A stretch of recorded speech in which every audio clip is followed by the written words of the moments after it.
নমস্কার দর্শক বন্ধু, তৃপ্তির রান্নাঘরে আপনাদের সকলকে স্বাগত জানাই। আশা করি সকলে ভালো আছেন, আমিও ভালো আছি। দেখুন আজকে যে রেসিপিটা করব পাবদা মাছের ঝাল।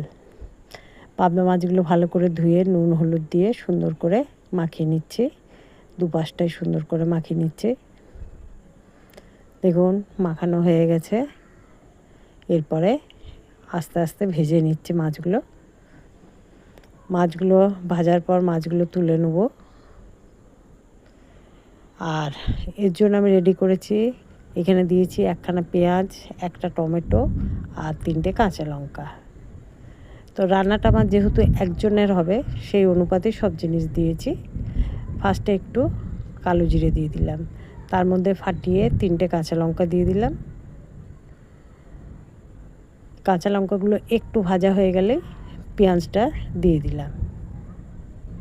এবার পেঁয়াজটা একটু লালচে করে ভাজবো। এখানে আমি আদা নিচ্ছি, আদাটা হামালদিস্তাতে সুন্দর করে থেতো করে দিচ্ছি।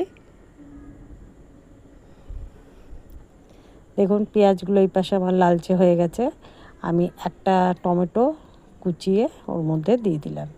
এবার টমেটোটা দিয়েও ভালো করে নাড়িয়ে চাড়িয়ে সুন্দর করে ভাজবো টমেটোটা গলে যাওয়া পর্যন্ত। দেখুন টমেটোটা আস্তে আস্তে গলে এসছে। এরপরে যে আদাটা হামালদিস্তায় আমি থেতো করেছি সেটা দিয়ে দিচ্ছি। সেটা দিয়ে দিলাম, সেটা দিয়েও এবারে ভালো করে নাড়বো। দেখুন আদা দিয়েও নাড়লাম। এবারে আমি দিয়ে দিলাম আন্দাজ মতো নুন, হলুদ আর একটু দিলাম গরম মশলা গুঁড়ি। এগুলো ভালো করে সুন্দর করে নাড়িয়ে নিলাম।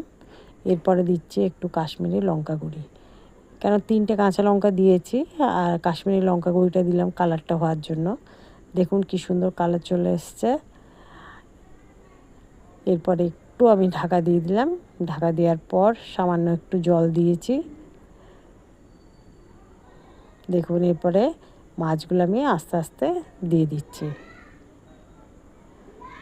মাছগুলো দিয়ে এপিট ওপিট করে একটা কাঁচা লঙ্কা দিয়ে আমি নামিয়ে নিলাম। আশা করি আপনাদের ভালো লেগে